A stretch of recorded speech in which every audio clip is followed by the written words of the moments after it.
Selamat datang kembali di channel SMP Al-Azhar 3BL. Pada episode kali ini akan ditemani oleh saya, Emily Prihatinayama selaku host, serta narasumber kita wanita soleha, yaitu Umi Ririn Elalistia SPDI. Assalamualaikum Umi. Waalaikumsalam. Bagaimana kabarnya hari ini? Alhamdulillah baik. Alhamdulillah.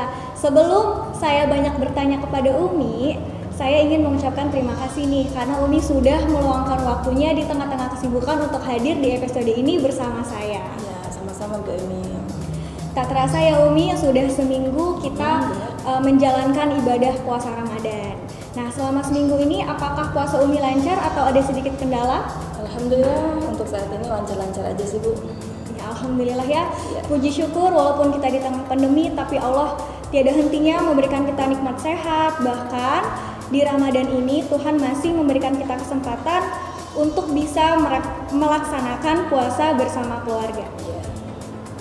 Nah, Umi, pada episode hari ini saya ingin sekali banyak pertanyaan kepada Umi tentang Ramadan dan perempuan. Nah, tadi kan kita sudah membahas bahwa di tengah pandemi ini Tuhan masih kasih kita kesempatan untuk berpuasa.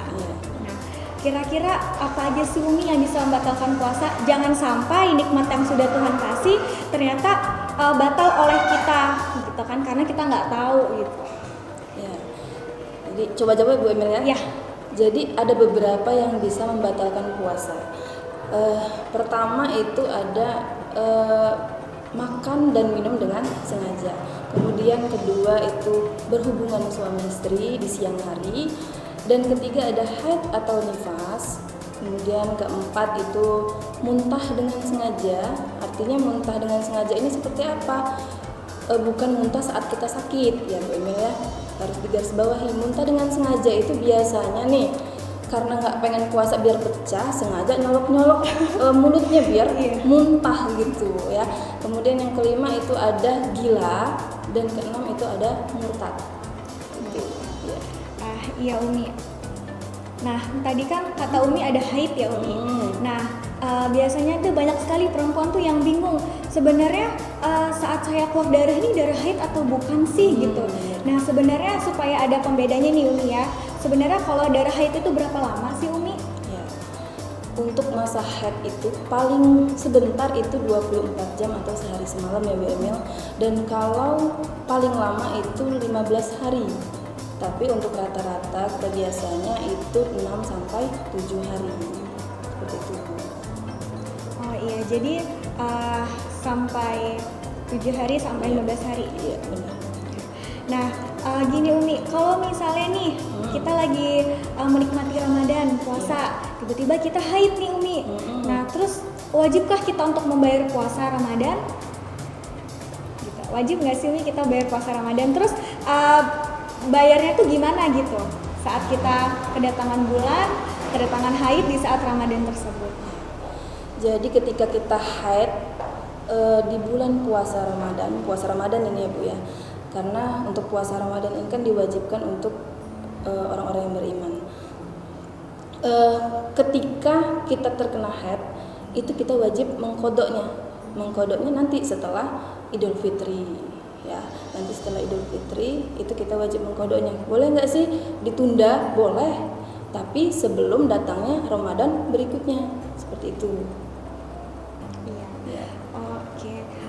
Terus kalau misalnya nih Umi, tadi kan pertanyaan kedua itu kan haid paling lama berapa lama nih? Paling lama tuh berapa hari gitu kan? Nah, terus kalau misalnya lebih dari yang batas tadi nih, apa sih bedanya darah haid sama istihadah itu? Tapi ditahan dulu nih, jangan dijawab karena ada yang melewat dulu.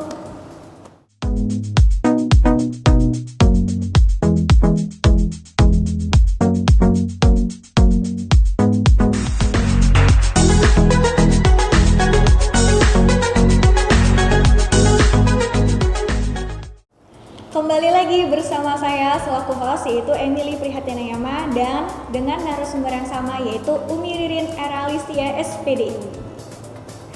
Nah, kita lanjutin lagi ya yang tadi. Umi, saya ulang lagi ya, mungkin teman-teman yang di rumah lupa dengan pertanyaan terakhir, yaitu apa sih bedanya darah haid dengan darah istihadah?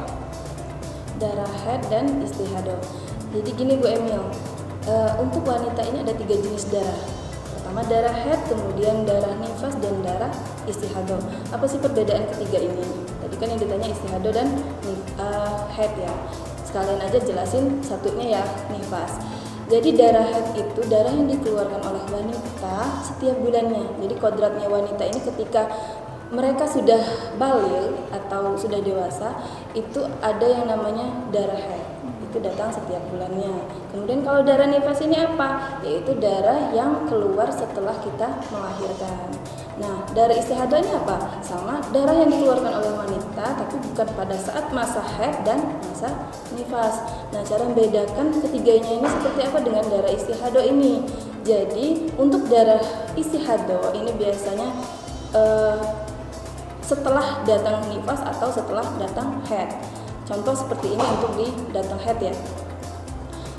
Maksimal untuk darah haid itu kan 15 hari. Dan ketika di ke-16 harinya itu masih keluar darah, nah itu yang dinamakan darah istihadah. Apa sih darah istihadah? Itu darah penyakit. Jadi kalau darah istihadah tidak diwajibkan, kalau untuk darah istihadah itu diwajibkan untuk melaksanakan sholat ataupun puasa.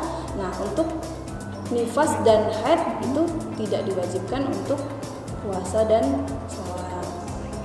Jadi kalau misalnya nih sudah 15 hari masih keluar juga nih darahnya, berarti itu bukan darah haid ya Umi? Iya. Berarti kita sudah boleh berpuasa ataupun sholat. Iya, benar sekali. Oke, pertanyaan selanjutnya nih Umi, pertanyaan Masih ada. terakhir, masih ada Oke. satu lagi. Nah ini kalau pertanyaan terakhir ini pertanyaan yang sering banget kita alami sehari-hari gitu. Betul. Bahkan menjelang buka puasa gitu kan, ini memang udah Pasti aktivitas soal makanan ya, perempuan, pasti. iya banget. Jadi gini Umi, kewajiban wanita atau aktivitas wanita sehari-hari itu kan pasti memasak nih. Oh iya, ya. benar. Nah peran kita cewek-cewek di rumah juga ya pastinya memasak kan. Nah menjelang buka puasa kita kan sering banget pasti memasak atau membantu ibu kita atau bahkan kita mencium aroma dari dapur. Nah, bagaimana sih Umi kalau misalnya kita di posisi sedang memasak, kita pengen nih masakan yang kita masak tuh sedap, enak gitu kan? Nikmat lah ya. Nikmat. Bolehkah kita mencicip makanan di saat kita berpuasa? Jadi ada beberapa pendapat itu membolehkan. Artinya gini, namanya mencicipi itu kan indera perasa kita ada di lidah, Ya. bukan di tenggorokan. Kita boleh mencicipi hanya di lidah. Udah terasa enak belum, udah asin belum tuh, tapi ingat jangan ditelan, harus kita buang kembali. Jika kita telan, nah itu yang mengkhawatirkan batalnya puasa kita tadi. Jika melewati tenggorokan. Ya, tertelan kan artinya, makanya lebih baik sih menurut saya tidak usah dicicip lah, kita pakai insting aja, ini kayaknya udah pas. Kecuali koki-koki yang ternama di hotel atau di restoran itu karena memang mereka tugasnya memasak kan, jadi dan memasak bukan untuk diri kita sendiri tapi untuk orang banyak. Ya Umi, terima kasih ya Umi atas Sama-sama, waktunya Mbak Eni. sudah mau hadir di episode ini bersama Iya, saya. sama-sama. Dan teman-teman di rumah, demikianlah perbincangan kami hari ini. Semoga bermanfaat dan sampai berjumpa di episode selanjutnya dengan tema yang berbeda. Saya tutup. Wassalamualaikum warahmatullahi wabarakatuh.